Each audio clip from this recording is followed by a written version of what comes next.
There was a sage who's very famous in India, ancient sage called Kaushik. When Kaushik was yet to become famous, a young sannyasi, he had a dip in the river and sat under a tree for his morning practice. With a slightly upturned face, he sat. A bird was in the tree. It does its things. So, it's not its fault, there is gravity. And it came and landed straight on his face. An upturned face, you know, it's a dangerous way to sit under a tree. So, he got so furious. Just now he had a dip in the river and he's trying to meditate, and this bird flashed in his face. Out of anger, he just looked at the bird like this. The bird just caught fire and burnt up, turned into ashes. So he felt really nice, okay, this is good, working. Then he finished his practice and everything, and for the day's meal, because people on the spiritual path are not supposed to earn their living, they are supposed to beg and eat, so he went. So he went to the town, stood in front of a house and said, "Bhikshan dehi," that means, "I've come for alms." Generally in the tradition, if a person who is on the spiritual path comes and asks for food, even if your children are not eaten, first thing is give it to him, because he doesn't own anything, he doesn't have anything, and he's on a higher pursuit, so he must be fed. That is the culture. So he said, "Bhikshan dehi." From inside, a lady's voice said, "I'm coming, please wait." He raised his voice and said, "Bhikshan dehi." So just this today morning, the bird, you know, it's given him a little kind of hope to his spiritual process. She said, "Please wait, I'm coming." He raised his voice further, "Bhikshan dehi," he shouted. She said, "Wait for a few minutes, I'm coming." But he went on shouting. Then the lady came and he yelled, "How dare you keep me waiting like this? I'm a sannyasi, how can you keep me waiting like this?" And he glared at her. She said, "Don't you glare at me, I am not a little bird."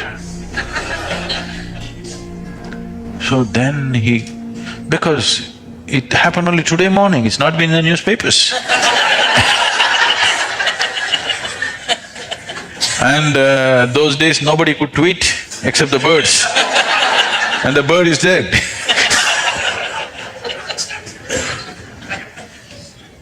So he said, "How do you know?" He said, "It doesn't matter, don't glare at me. I was serving my husband who is blind of vision. I was feeding him, so I asked you to wait. What is the big hurry for you? I said, I will come." He said, "But how do you know?" She said, "Doesn't matter. It's in your kind of mode, the way you are right now, you cannot know all this." Then he begged her, "Please take me as your disciple, I want to learn from you." She said, "I am a housewife, I don't take disciples. You can go to my guru if you want. I'll give you the address." So she gave the address. She told him where to go. Then he followed the instructions and went. It went into the marketplace and deeper into the marketplace, and then went into the butcher's lane. He is a Brahmin. To be even seen in the butcher's lane is a crime. He looked all over, meat hanging. He just thought maybe it's a mistake, but it's the correct address. He inquired, people pointed in this direction and he went. Then he asked around, people said, "Okay, this is the man there." And he's all blood splattered and cutting meat. He thought, for sure there must be a mistake, this is not it. Even if it's true, I'm not willing to learn from a butcher. What is there for me to learn from a butcher? I'm a Brahmin. He was about to turn away. The butcher said, he called him by the name and he said, "Come, I know she sent you."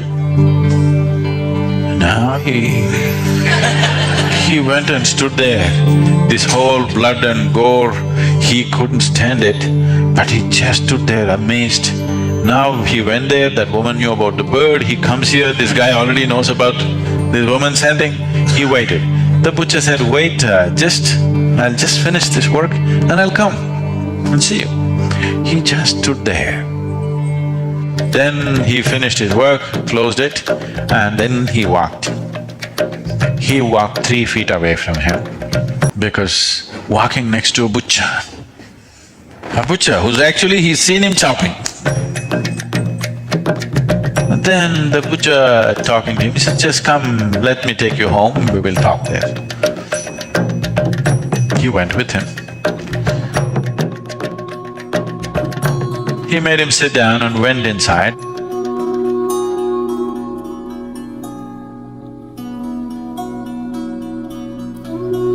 Showered, changed, came and he said, just give me some time. I have sick parents, I need to serve them.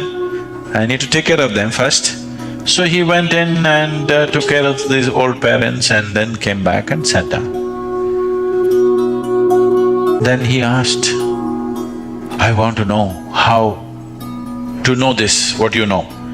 Morning, that lady knew about the bird. Before I come, you know about me. How is this? I want to know this. He said, just learn to take care of something with absolute involvement. Something, it doesn't matter what. She takes care of her blind husband, I take care of my old parents, and when I chop these animals, I chop it with minimizing their suffering to whatever. I have chosen to be a butcher because if somebody else becomes a butcher, he may hurt the animals. I have become a butcher because I thought I could do it best. If I leave it to somebody else, they may do it somehow.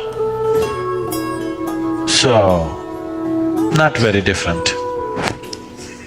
Criminal lawyer do it compassionately, what's the problem? You may do lawyer's work, you may do some other work, it doesn't matter. All kinds of things need to be done in the world, you have to do it. But essentially if you see that I'm just life, life will reverberate with everything else. Love is not a policy, it's an experience. You're trying to make it a policy. As a policy, it's quite a stupid policy, really. If you look around and feel one with everything, it's a great feeling. You telling yourself, I am you, you are me, I am you. It leads to a completely different rubbish. Don't like anybody, don't dislike anybody, just be with them. As you can be with the trees and the clouds and the mountains and everything else. Suppose you say, I love your children, love my children, what do? You do whatever is needed. Yes or no?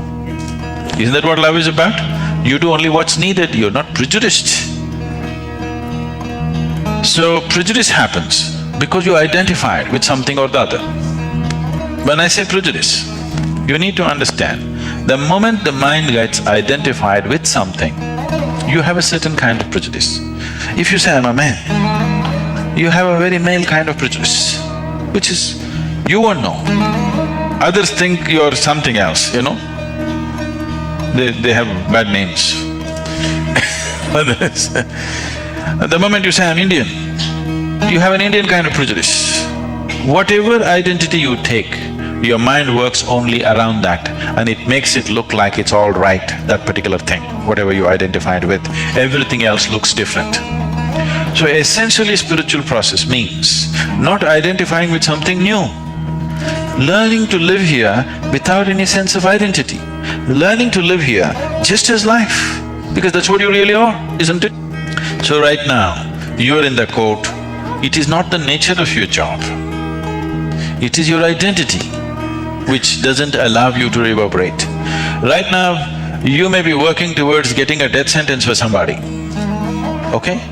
Even if you're working to get a death sentence, you can do this job well without being against the man.